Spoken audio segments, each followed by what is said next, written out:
Mindfulness करके एक concept बहुत प्रचलित है आजकल। हिंदी में इसका अनुवाद होगा सचेतन होना।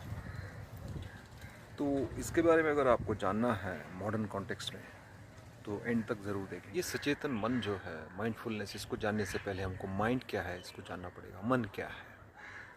तो मन के 3 पहलू होते हैं।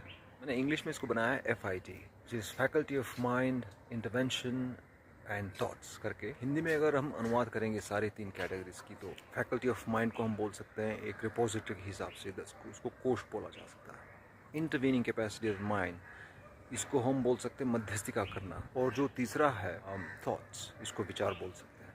एक होता है कोश, जिसको हम रिपोजिटरी बोलते हैं, जो डिटेल्स को याद रखता है, आपके एड्रेसेस, जिन लोगों को आप जानते हैं, जो भी आपने पढ़ाई की है, जो सारी चीज़ों को जो स्टोर करता है, वो कोश बोला जा सकता है। आप ऐसा मत समझो कि ये बहुत छोटा चीज़ है। हमारे वेदों के अनुसार जो अपनी याददाश्त होती है ना, वो जन्मों तक चलता है। एनीवे, दूसरा जो है intervening capacity of the mind, मध्यस्थिका करना। फिर इसमें 2 तरह के होते हैं, एक वॉलंटरी होता है, एक इनवॉलंटरी होता है। स्वेच्छापूर्वक होना, मतलब जब आपको कुछ डिसाइड करना है, कुछ विचार करते रहते हो, कहीं पे प्राइस आप बार्गेन करते हो, कहीं पे आप कहीं जाने की सोचते रहते हो, उसकी पॉसिबिलिटीज़ क्या है, प्लानिंग करना है, बजट निकालना है, वो सभी आता है इस कैटेगरी में।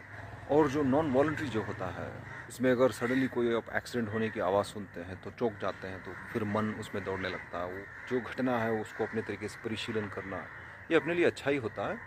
तो ये अपने आप होता है। तीसरा पहलू जो है वो है थॉट्स, विचार। देखिए, ये सबसे बड़ा टाइम बॉम्ब है। पहले 2 तो हम इग्नोर कर सकते हैं, लेकिन ये जो है जीवन भरी विचार होता है। आप अभी भी लोगों को देख लो, कभी कोई कहीं पे बैठ के चाय पी रहा है लेकिन है कहीं और।